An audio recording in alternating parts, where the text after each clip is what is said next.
Alright everybody, let's move on now to Comet Woman stage, which was the next one in my first journey there. This is another good stage to start with. It's a I guess I'd say it's relatively easy, and the boss fight is especially easy, which isn't a detriment to it. Actually, I think it's one of the better boss fights in the game. Very dynamic, really fun. Gotta say, I love that comet in the background. Animations in the background is just terrific. I feel that was really lacking from a lot of the games in terms of making good design. Now, those new Mets there are kind of tricky because they shoot so fast. You got to be ready for them. But what's neat about them is that they actually work on a vertical activation kind of spot. So mostly when you get near Mets in a horizontal space in regular games, that's when they'll open up and attack you. In this game, it's from a vertical space. When you meet them at eye level, that's when they open up to attack. Another variation of the floor sweeper here that you can stop. And let's jump over here and take care of that guy before he owns us. I actually neglected to mention something about Nailman stage in the last set of videos. There was a weapon capsule that was kind of stuck behind the wall, like this energy capsule is up there. Generally, when they have that kind of placement for pickups, it suggests one of two things. Either there's a secret path somewhere around here, in this case there isn't, or the second is that usually there's a secondary function for one of your weapons that lets you grab items.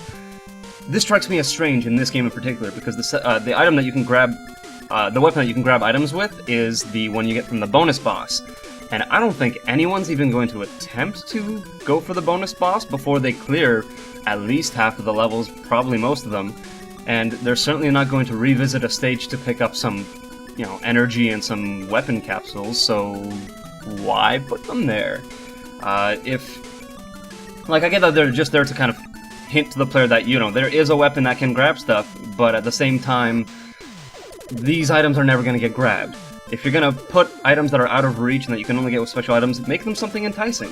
Like, say, a 1-up. If there was a 1-up there, then players will remember that. And think, oh, maybe I should come back to Comet Woman stage later if I want to farm lives. But as it is, that's just a pickup that it will never be grabbed. And I bet will hardly even go noticed by most players. So, I feel that's kind of a misstep. Ooh. I like these enemies here. Again, it's built upon a really simple pattern that makes you dynamically change with the area and the attack spread. So you have to keep thinking about how to dodge, or you can just try and be quick. These are our new form of tele enemies. These ones have actually a shield so that you can only shoot them on one side, but I find that it never really comes into effect. I've never really had a problem with it, and it's never kind of screwed me in a pivotal moment or anything like that. But it's a unique take on the character, so why not? I kind of feel like I've seen it somewhere else before. Not sure where in particular, but not a complaint. I still like him. So this is our typical space level.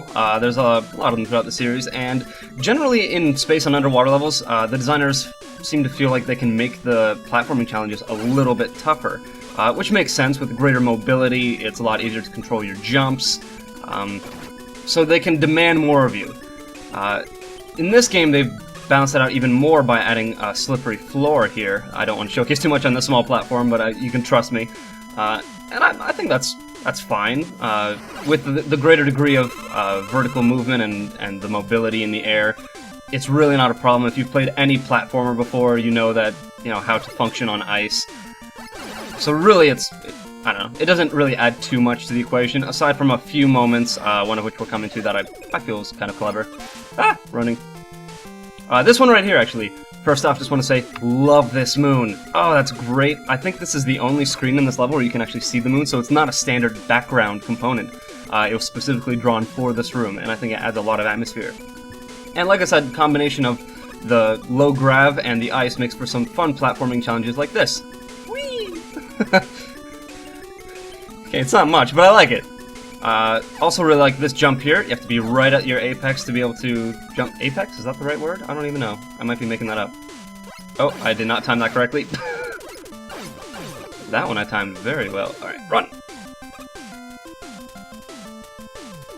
Music is very salvageable.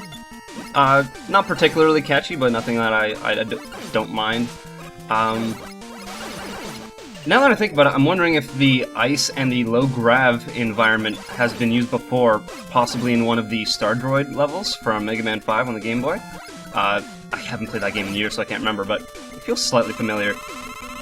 Again, really short hops here. You have to really control the vertical nature of your jumps. So, pretty challenging, but if you've played these games before, Starman's level in Mega Man 5 or anything like that, it won't feel too rough.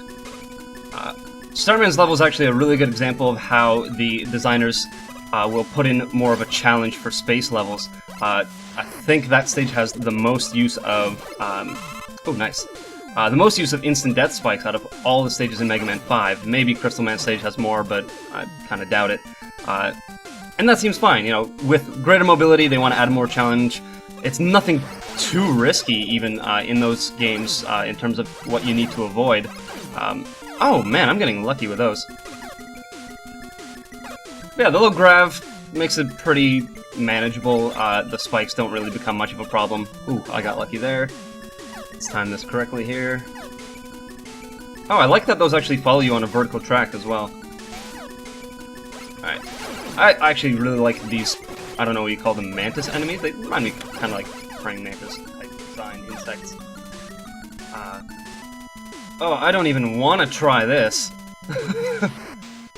Jesus. See, this is why we go to Nailman stage first. And don't laugh at me, alright? Sure, I'm cheating a little bit. Oh, and I screwed it up too! Oh, I took the easy way out and I still failed. What does that say about me? Ah! Alright, let me go, let me go! So this stage wasn't too bad. I think this is the end. I hope it's not the mini-boss. My memory's a little rusty. Okay. Come on, Mac. Don't screw this one up. And I screwed it up again. Wow, I should just fast-forward through this. But I won't. You know what? Let's try this a different route. Oh, no! What is wrong with me today? I've got this. Just needed that extra mobility to make it. There we go. We're happy. Alright, so, Comet Woman, pretty simple pattern, but it's very dynamic. It's really nice to fight her, especially with the ice floor. It kind of adds a little bit of challenge when she does her dash attack. Oh! This is running kind of laggy. I'm gonna have to look into that. But... oh, jump! So yeah, she'll fire this little thing that'll get in the way of your shots, and then you have to dodge, and they'll either line up vertically or horizontally. When they line up vertically, it's one of those rare moments where the slide is actually useful.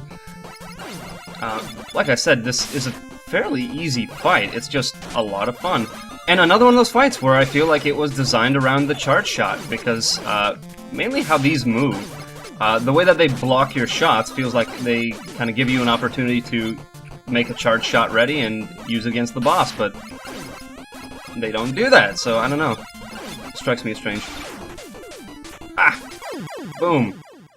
Yeah, overall, really easy fight. I only screwed up, what, once in that fight? I'm not even sure if that. But it's a really fun fight. I like it. It's dynamic. You have to move around a lot. You have to take notice of where the boss is at all times, and it's... I don't know, it's fun. I don't have any complaints about this boss fight. It's a neat idea, too. I really like the idea of having her fire a weapon that doesn't damage you directly, at least not immediately, and that you have to kind of think about how it's going to work against you. But yeah. That's Comet Woman's stage. I don't really have much to say about it negatively. I think it's a fairly balanced stage. It also felt shorter than the rest, but maybe that's just because I breezed through it up until at least that last room. Yeah, I'm very embarrassed about that one. But yeah, let's move on.